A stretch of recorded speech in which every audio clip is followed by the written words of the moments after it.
Hi, this is Paul Sakis, Good News Broadcast. We're at the AIPAC Conference 2011, Washington, D.C. AIPAC is a gathering of concerned citizens about conditions in Israel, and we'll be here for the 3 days of the sessions.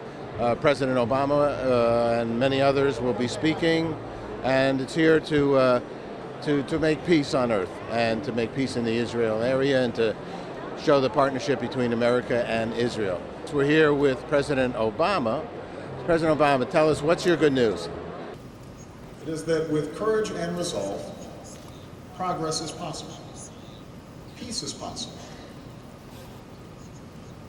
The Talmud teaches us that so long as a person still has life, they should never abandon faith. So it should be very interesting sessions, and thank you very much for watching.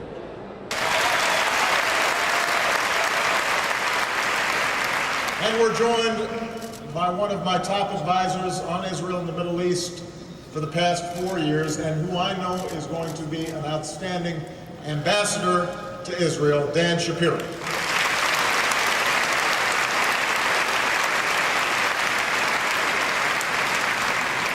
Dan has always been a close and trusted advisor and friend, and I know that he will do a terrific job. And at a time when so many young people around the world are standing up and making their voices heard, I also want to acknowledge all the college students from across the country who are here today.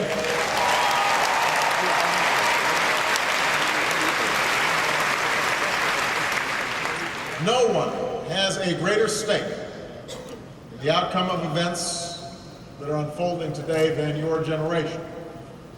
It's inspiring to see you devote your time and energy to help shape that future. I'm not here to subject you to a long policy speech. I gave one on Thursday in which I said that the United States sees the historic changes sweeping the Middle East and North Africa as a moment of great challenge, but also a moment of opportunity for greater peace and security for the entire region, including the State of Israel. On Friday, I was joined at the White House by Prime Minister Netanyahu. We reaffirmed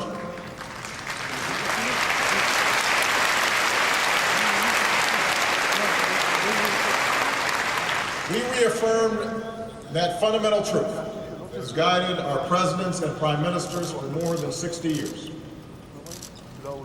That even while we may at times disagree, as friends sometimes will, the bonds between the United States and Israel are unbreakable.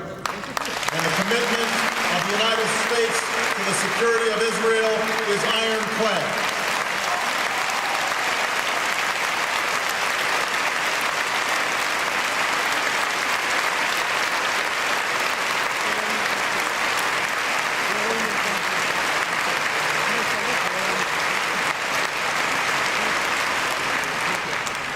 A strong and secure Israel is in the national security interests of the United States, not simply because we share strategic interests, although we do both seek a region where families and children can live free from the threat of violence.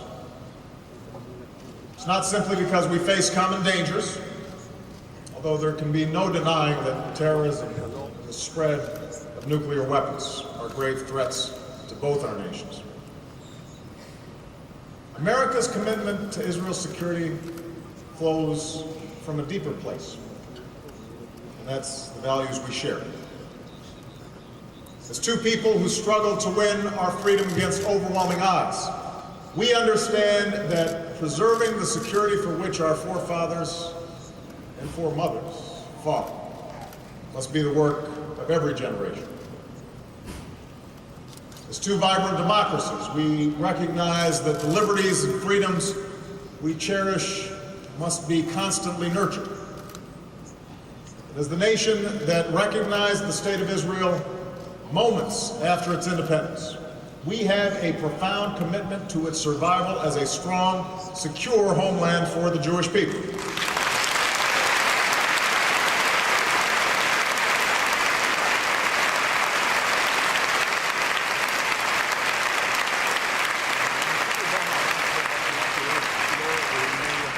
We also know how difficult that search for security can be, especially for a small nation like Israel, living in a very tough neighborhood.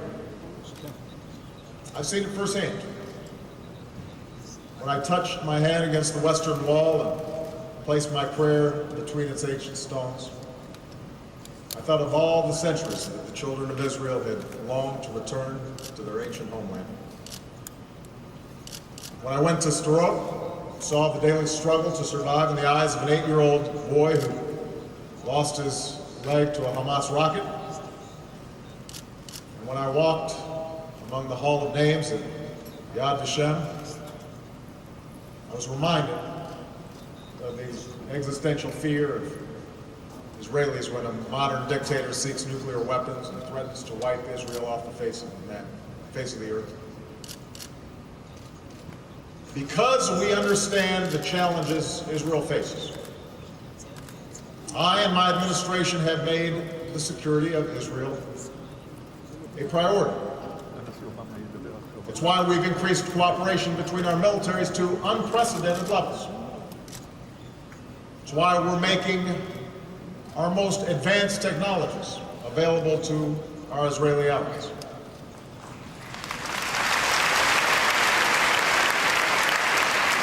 It's why, despite tough fiscal times, we've increased foreign military financing to record levels. And that includes additional support beyond regular military aid for the Iron Dome anti-rocket system. A powerful example of American-Israeli cooperation. A powerful example of American-Israeli cooperation which has already intercepted rockets from Gaza and helped save Israeli lives.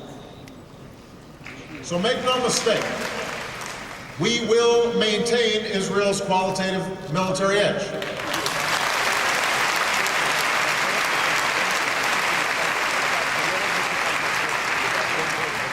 You also see our commitment to our shared security and our determination to prevent Iran from acquiring nuclear weapons.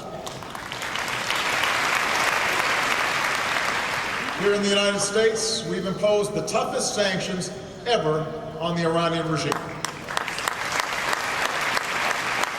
And at the United Nations, under our leadership, we've secured the most comprehensive international sanctions on the regime, which have been joined by allies and partners around the world. Today, Iran is virtually cut off from large parts of the international financial system. And we're going to keep up the pressure. So let me be absolutely clear. We remain committed to preventing Iran from acquiring nuclear weapons.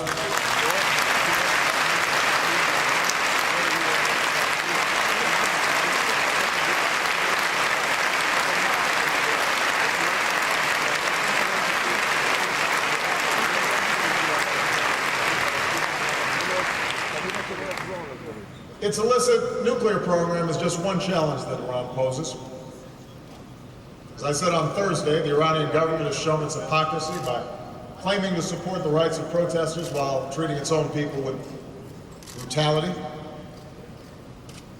Moreover, Iran continues to support terrorism across the region, including providing weapons and funds to terrorist organizations. So we will continue to work to prevent these actions. And we will stand up to groups like Hezbollah who exercise political assassination and seek to impose their will through rockets and car bombs. You also see our commitment to Israel's security in our steadfast opposition to any attempt to delegitimize the State of Israel.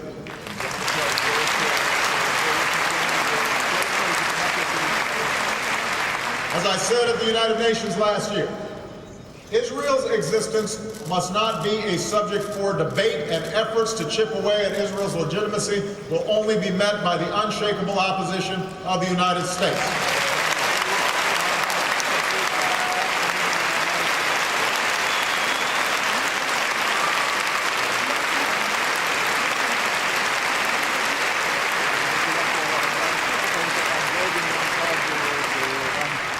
So when the Durban Review Conference advanced anti-Israel sentiment, we withdrew. In the wake of the Goldstone Report, we stood up strongly for Israel's right to defend itself. When an effort was made to insert the United Nations into matters that should be resolved through direct negotiations between Israelis and Palestinians, we vetoed it.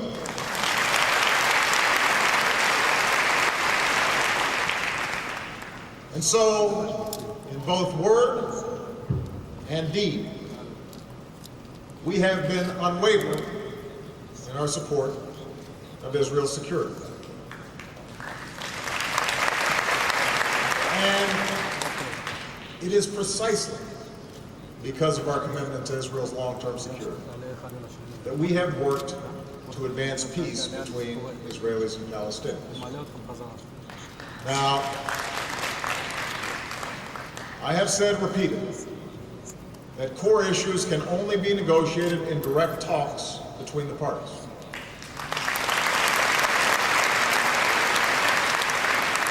And I indicated on Thursday that the recent agreement between Fatah and Hamas poses an enormous obstacle to peace.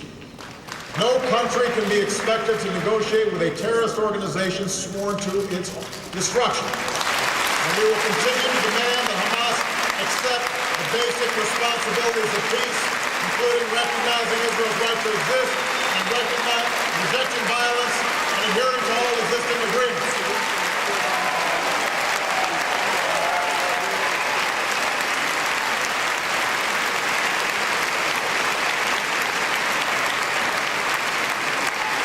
And we once again call on Hamas to release Gilad Shalit, who has been kept for his family for 5 long years.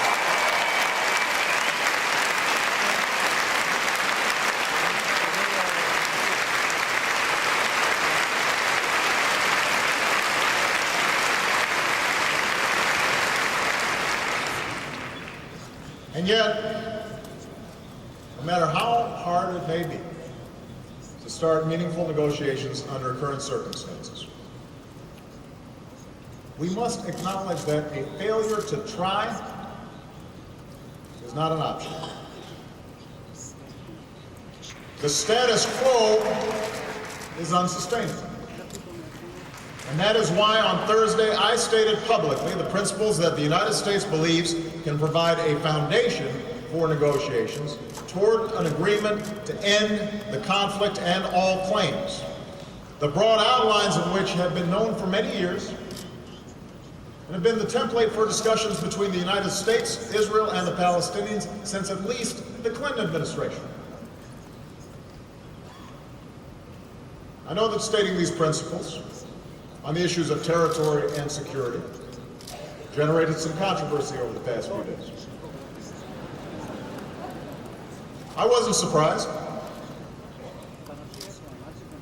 I know very well that the easy thing to do, particularly for a president preparing for re-election, is to avoid any controversy. I don't need Ram to tell me that. Don't need Axelrod to tell me that. But I said to Prime Minister Netanyahu, I believe that the current situation in the Middle East does not allow for procrastination. I also believe that real friends talk openly and honestly with one another.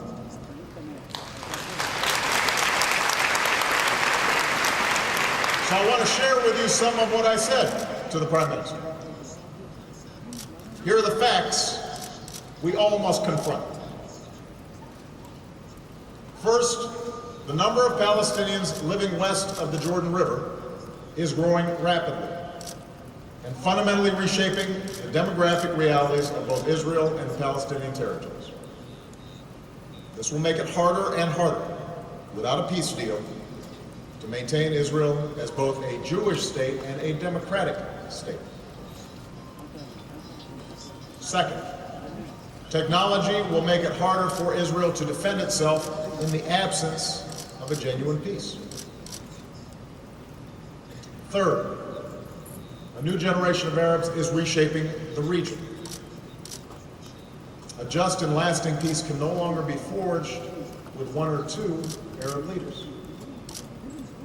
Going forward, millions of Arab citizens have to see that peace is possible for that peace to be sustained. And just as the context has changed in the Middle East, so too has it been changing in the international community over the last several years. There's a reason why the Palestinians are pursuing their interests at the United Nations. They recognize that there is an impatience with the peace process, or the absence of one, not just in the Arab world, in Latin America, in Asia, and in Europe. And that impatience is growing, and it's already manifesting itself in capitals around the world. Those are the facts. I firmly believe, and I repeated on Thursday, that peace cannot be imposed on the parties to the conflict. No vote at the United Nations will ever create an independent Palestinian state, and the United States will stand up against efforts to single Israel out at the United Nations or in any international forum. Israel's legitimacy is not a matter for debate. That is my commitment. That is my pledge to all of you.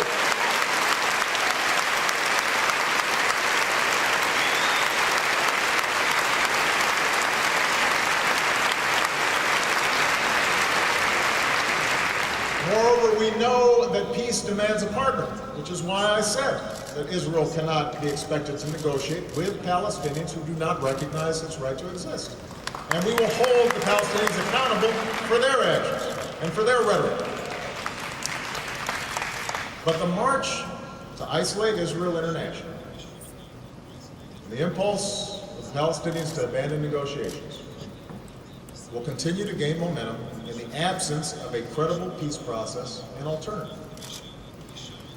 And for us to have leverage with the Palestinians, to have leverage with the Arab states and with the international community, the basis for negotiations has to hold out the prospect of success.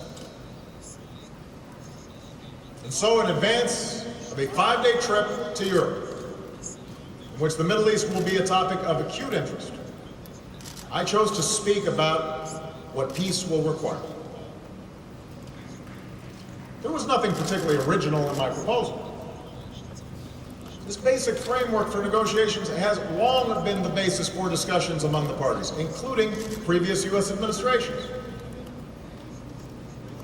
Since questions have been raised, let me repeat what I actually said on Thursday, not what I was reported to have said. I said that the United States believes that negotiations should result in 2 states, with permanent Palestinian borders with Israel, Jordan, and Egypt, and permanent Israeli borders with Palestine. The borders of Israel and Palestine should be based on the 1967 lines with mutually agreed swaps, so that secure and recognized borders are established for both states. The Palestinian people must have the right to govern themselves and reach their potential in a sovereign and contiguous state. As for security, every state has the right to self-defense. And Israel must be able to defend itself by itself against any threat.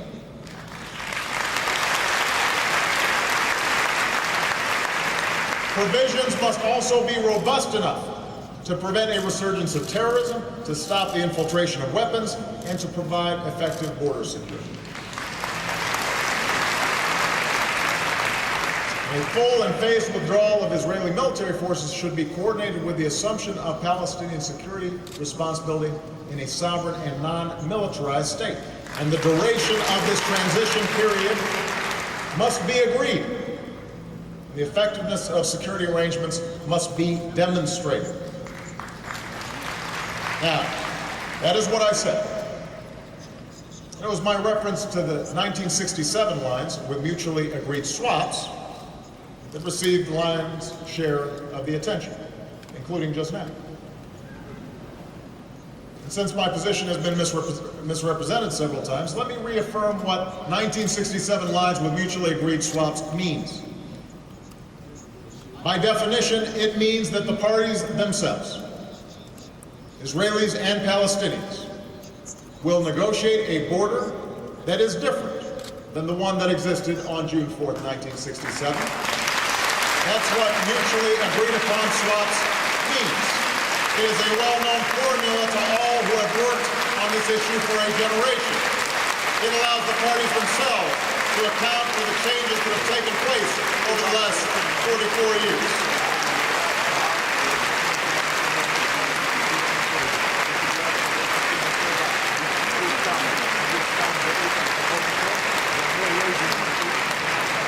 It allows the parties themselves to take account of those changes, including the new demographic realities on the ground and the needs of both sides.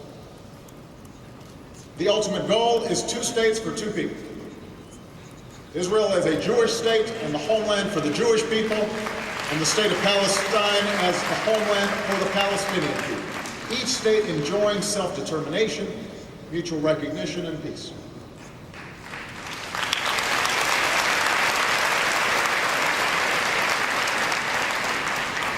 If there is a controversy, then, it's not based in substance. What I did on Thursday was to say publicly what has long been acknowledged privately.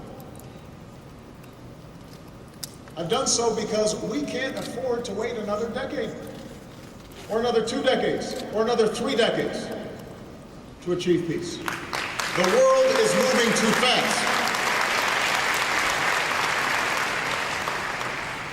The world is moving too fast. The extraordinary challenges facing Israel will only grow. Delay will undermine Israel's security and the peace the Israeli people deserve.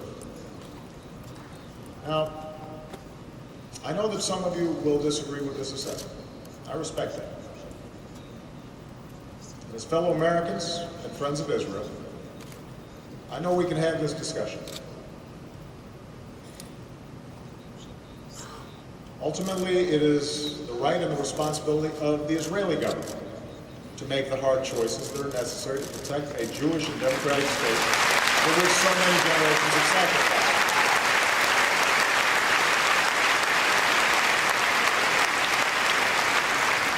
And as a friend of Israel, I'm committed to doing our part to see that this goal is realized. I will call not just on Israel, but on the Palestinians, on the Arab states, and the international community to join us in this effort, because the burden of making hard choices must not be Israel's alone.